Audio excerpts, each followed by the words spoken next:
What do you believe is the biggest lie society tells people about wealth and freedom, and how do we start unlearning this?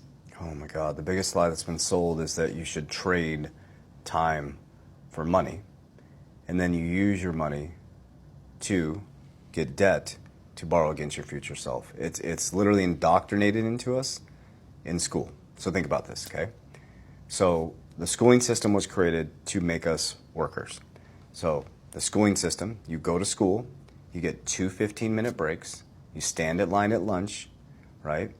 You get a recess, right? These little recesses, these breaks, and then you have homework, right? And in school, they teach you how to memorize to get a grade point average. They don't teach you how to problem solve. They don't teach you how to be an entrepreneur. They don't teach you how to reverse engineer and figure out how the problem is created and solve it, right? They make you sit there, be quiet, don't communicate with the other kids. You're being disruptive, right? Wow, that sounds interesting. Sounds like corporate America, right? Corporate America, we go, we clock in, we get two 15-minute breaks, we get a lunch break, and then you got to take your work home and you get measured by a credit score. It's the exact same thing. So it's the biggest lie and trap that's been sold to humanity. Now, there's nothing wrong with having a job, but there's something very, very wrong with the way that Americans manage their money. What they do is they teach us to spend and then save what's left over.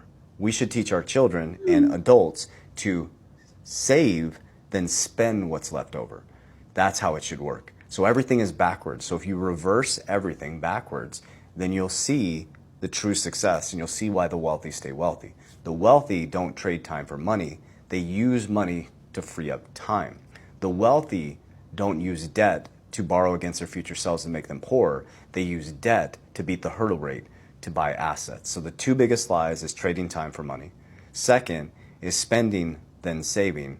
And third is using debt to borrow against your future self to make you poor, or using debt to be able to make yourself wealthier.